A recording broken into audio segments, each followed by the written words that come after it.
Alrighty, what's going on, people? So, most of y'all won't believe this, but I was considering walking away from this channel completely. I was considering just doing a Dave Chappelle.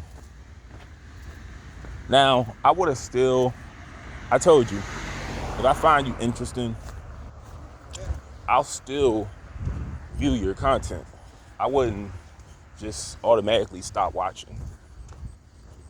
But I was considering walking away from this because I just feel like my body has changed since I've been using phones. So most of my teenage years, most of my teenage years, I did not have a phone. For the last 2 years of my teenage years, 17, 18, 19, I had a phone. 20, I had a phone. I got drunk one time and lost a good phone. And then I didn't have a real phone at 21. Then I finally got a phone at 22. I got robbed with a gun. Didn't have one until I was 26. So I feel a little decline in how my health has been affected by technology.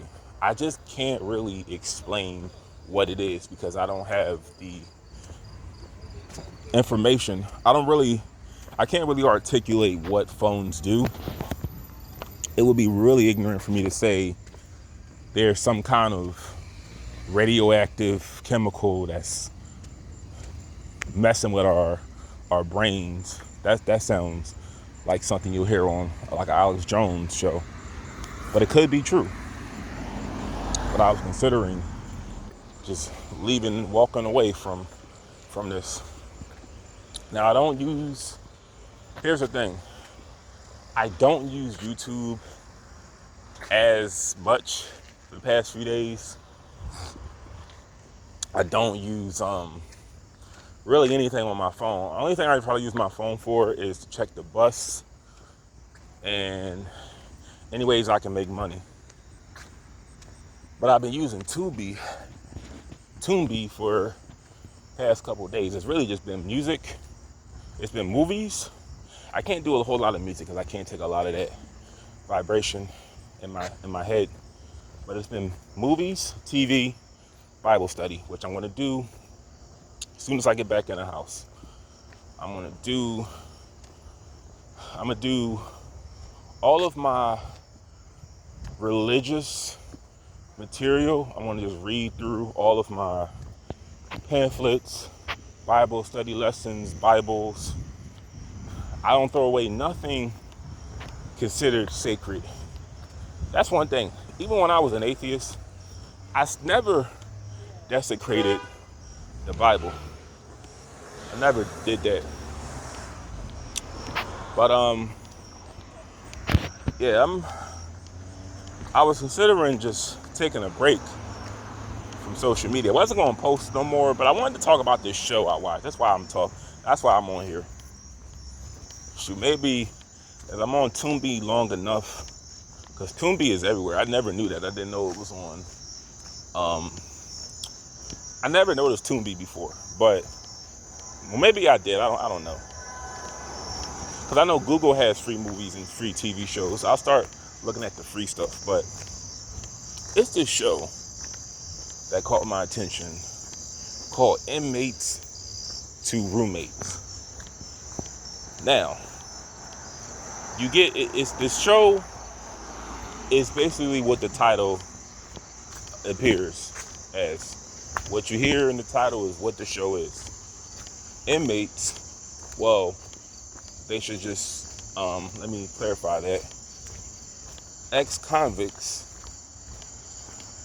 to roommates. You have someone that was convicted of a serious crime, that was incarcerated in government housing. Now they're going to live in private housing. But I'm on episode 4. And let me tell you something.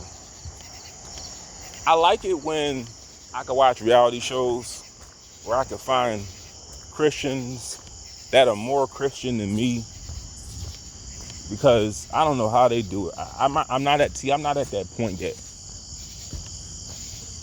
Because let me tell you something. I'm not trying to bring race in this too much, but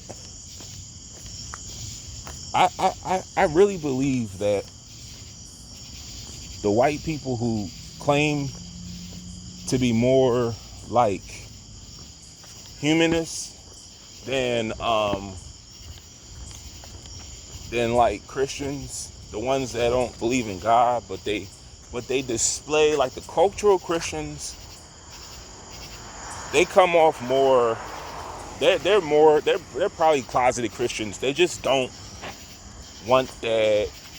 They don't want to deal with offending people that may be friends of theirs that are like gay or whatever.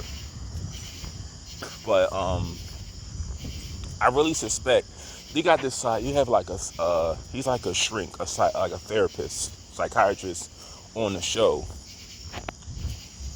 and he took in one of his patients who did like 7 years in prison.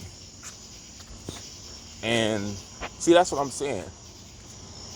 This stuff, your actions define who you are. You are a Christian by your actions. And I'm gonna just be honest.